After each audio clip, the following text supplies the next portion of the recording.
Hey everybody, welcome into the Thinking Crypto podcast, your home for cryptocurrency news and interviews. I'm your host, Tony Edward. On your way in, please hit that subscribe button as well as the thumbs up button and leave a comment below. If you're listening on a podcast platform such as Spotify or Apple, please leave a 5-star rating and review. Folks, I'm sure many of you saw Bitcoin is on the move. It crossed $124,000 this evening. So it has officially entered price discovery once again because it broke the old all-time high of $123,369, which was set in July. So things are looking very bullish. We saw Ethereum go on a massive run. It went to over $4,700. It's actually still there at this moment. It looks like it's cooling down a bit, but there's rotation of liquidity, and it looks like Bitcoin wants to steal the show here for a bit. And what we've seen historically is the majority of liquidity comes through Bitcoin, then it starts rotating to the different altcoins. So guys, things are looking really well. And as I was saying, since the beginning of August, I anticipate a major rally this month. And I believe we're going to see new highs hit for Bitcoin, Ethereum, XRP, and some other altcoins. Not every altcoin will do that. I think certainly those in the top 10. But we still got ways to go in this bull market. We are still in a bull market. Remember all the people who are posting FUD in the comment section saying I'm an idiot and so forth, but they are just moving by emotions and feelings versus the data, which I've been sharing with you guys, even through the tariff crash. I was saying the bull market's not over based on what the metrics and data points are showing us. So the thesis is playing out beautifully here, and things are looking really well. Bitcoin right now cooling down after crossing 124,000. It's trading at $123,440. So looking really good. The MACD on the daily is in the green. Bulls are in full control here. And in fact, Bitcoin is using $120,000 as a support level. Here's what analyst Rect Capital had to say. Bitcoin has fully confirmed its breakout from the bull flag and turned the 120K level into new support. Bitcoin has entered trend continuation with a chance at challenging new all-time highs soon. So this post was published this morning, and of course in the evening Bitcoin started fulfilling this thesis here, and it's pretty amazing to watch it play out. So things are moving in the right direction. And of course, to validate these moves, we've been looking at Bitcoin dominance, which continues to break down. So this doesn't mean Bitcoin's not going to run. It just means altcoins are going to run along with Bitcoin. So this is a very good sign. And USDT dominance, the stablecoin supply, continues to break down. So we are getting validation that the run is continuing. And total 3, which excludes Bitcoin, Ethereum, and stablecoins, also looking very bullish, also on the way up.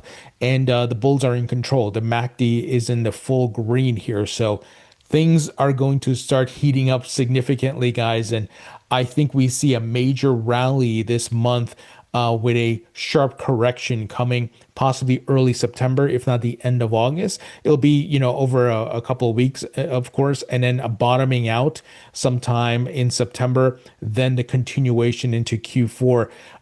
But we'll see. I need to wait and see what global liquidity is doing, because right now global liquidity is showing a top in September, and we'll have to see if there's some recovery there. But there are some significant news items which I've been sharing with you guys that are in play, such as rate cuts in September, which could really drive a lot of retail into the market because they think, hey, look, rates are being cut, easy money and so on and so forth.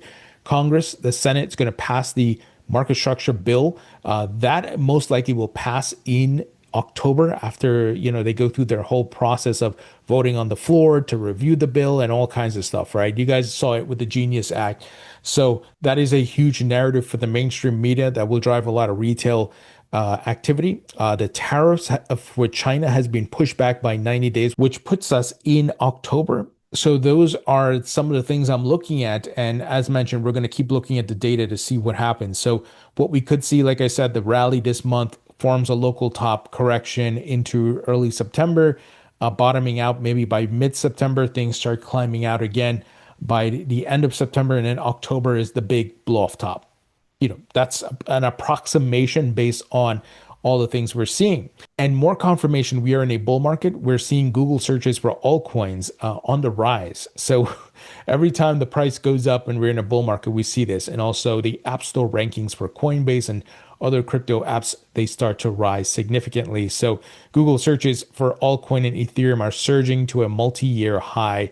And we saw this with XRP and Bitcoin as well in Q4. So guys, still in the bull market based on the data, and we're seeing many different signals confirming these things. So make sure you got your profit taking plan if you are planning to take profits. If you're not, then enjoy the show. I'll be taking profits as Bitcoin hits new highs this month. I'll let you guys know when I do take the profits this month, if those certain price points are hit. I think definitely on Bitcoin, we'll see what price points the altcoins hit, like XRP, Ethereum, and so forth, and I'll see if I'll take profits there, because I do believe there's going to be higher prices coming. I think September into October, but again, we have to wait and see. We got to see what global liquidity is going to do. We got to see how high this rally takes us this month and how everything plays out. So this is where you need to pay attention. And folks, a great place you can buy and sell and stake your crypto is on Uphold. Uphold is a platform I've been using since 2018. They're one of my go-to exchanges. They are reliable. I've never had any issues. They have 300 plus cryptocurrencies on their platform. They offer staking on 20 plus crypto assets. And folks, they are fully reserved. They don't commingle or lend out your crypto funds.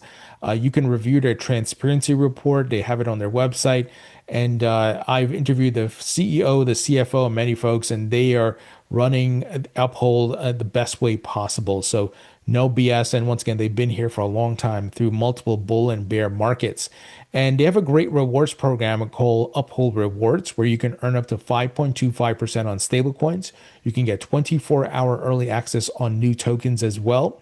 And the stablecoins that they support includes Ripple's RLUSD. You can get up to 5% there. And USBC, you can get up to 5.25% there.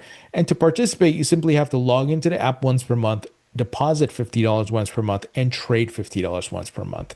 So pretty simple, and it's a great rewards program. So if you'd like to learn more about Uphold, check out the link in the description. Now, here's some more examples that we are in a bull market. The digital asset exchange Bullish, they went and did an IPO today, which is incredible. They IPO'd on the New York Stock Exchange.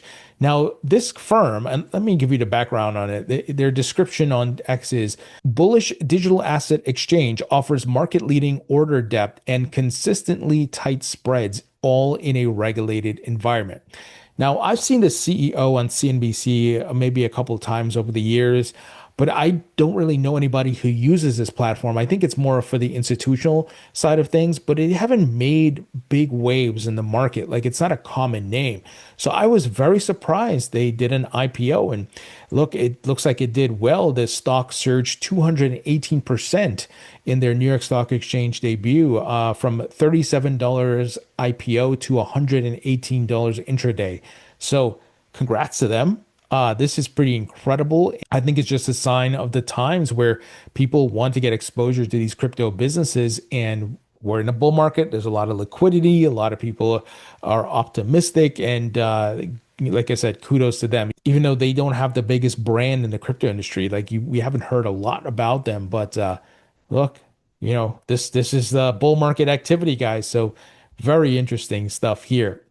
Now, some genius at Google decided it was a good idea to ban non-custodial crypto wallets. But then the heat came down and they backtracked. So I don't know who's the genius who did this, but clearly this was not a wise decision. And to try to ban non-custodial crypto wallets is just dumb, especially as crypto legislation is coming around. And, there's a big push by the United States government to support non-custodial wallets and self-custody and so forth. So just a FYI on that, this is really weird. And Google's policy is going to be updated effective October 29th. So it looks like they're not going to enforce this stuff that's going to, affect non-custodial crypto wallets. All right, moving ahead, A16Z Crypto, an advocacy group, called for NFT DeFi app safe harbor at SEC. So Andreessen Horowitz, if you know who they are a powerhouse hedge fund VC, one of those categories, but they got a lot of money. They're invested in crypto, the tech sector, and much more. Mark Andreessen, of course, was the founder of Netscape, and they were here in Web 1.0. They invested in Web 2.0, had a lot of success, and now they're here in Web 3. Well, they and the advocacy organization DeFi Education Fund have asked the US SEC to set up a safe harbor program for non-fungible tokens and decentralized finance applications from the agency's broker-dealer registration requirements. In a Wednesday letter to SEC Commissioner and Crypto Task Force head Hester Peirce, A16Z and the DeFi group said they were following up on US President Donald Trump's working group on digital assets call to provide relief for certain DeFi service providers from the broker-dealer, exchange, and clearing agency registration provisions of the Exchange Act. So this is really great. I love that the industry's putting the pressure, like, hey, let's get this going sooner than later. And we know the SEC's working on a lot of stuff. They, recently had the hearing where Chair Atkins talked about Project Crypto, and they dropped the case against Ripple. Everything's wrapped up there. So we're seeing progress. But I think, the folks at A16Z and the DeFi Education Group trying to put the pressure to get things moving faster. And I think it makes sense, since the bull run we're in the midst of the bull run. So really good. And I look forward to seeing what the SEC is able to put together here. But things are moving in the right direction, folks. We're seeing a lot of progress. Now, moving ahead, BitGo, which is a crypto custodian, backs Central Asia's first spot Bitcoin ETF in Kazakhstan. So I often remind you guys, crypto is a global asset class, the first truly global asset class, because regardless of which part of the world you're in, if you have internet access, you can access Bitcoin, Ethereum, XRP, Solana, and much more, while you may not be able to access the New York Stock Exchange or certain stocks. So this is why this market, this technology is game changing. And of course, it trades 24/7. So BitGo, a US regulated crypto custodian, will safeguard assets for Central Asia's first spot Bitcoin exchange traded fund, which debuted Wednesday on the Astana International Exchange in Kazakhstan. The Astana International Exchange, a stock exchange operating within Astana International Financial Center framework, announced the listing of the Fonte Bitcoin Exchange Traded Fund on Wednesday. So, folks, global on-ramps being built for this asset class. And as always, it starts with Bitcoin and then it will go to altcoins. So big moves are happening here. Dominoes are falling around the globe. Final news item, Donald Trump Jr. invests in Thumzup, crypto treasury firm targeting Bitcoin, Ethereum, Solana, XRP, and crypto mining. So Donald Trump's kids continue to invest and work with crypto. And I think if you read between the lines, that's very bullish. They see the upside here. That's why they're all in, dabbling. They've got World Liberty Financial, Trump Media, and Truth Social. I mean, the list goes on and on. They're all doing something with crypto, whether it be ETFs, launching their own tokens. The only thing I'm not a fan of is the meme coin, right? The Trump meme coin. I don't think any president should have that. Democrat, Republican, independent, whatever. But the other stuff, if his kids want to get involved, I don't have a problem with that. Honestly, it is what it is. But this is interesting. So Thumzup recently raised $50 million through a public offering to expand into crypto mining as well as fund token purchases for its multi-asset treasury. Donald Trump Jr. was listed as a large stockholder in a registration document. So very interesting. And they're going to go with a multi-asset treasury, which I really like. It includes XRP, Solana, Dogecoin, Litecoin. So this is interesting. Ethereum, of course. So very interesting. Folks, that's the news. Let me know what you think. Leave your thoughts and comments below. Hit the thumbs up button. Great way you can support me is by subscribing to my free email newsletter. It's 100% free. Link will be in the description. Check out my book on Amazon. It's available in paperback and digital. Also, check out my course at mycryptocourse.com. If you want to expand your knowledge about the crypto asset class and technology, this is a course for you. Check it out. It's comprehensive, packed with tons of value. All the links will be in the description. Folks, thank you so much for watching and listening. I appreciate you all, and I'll talk to you all later.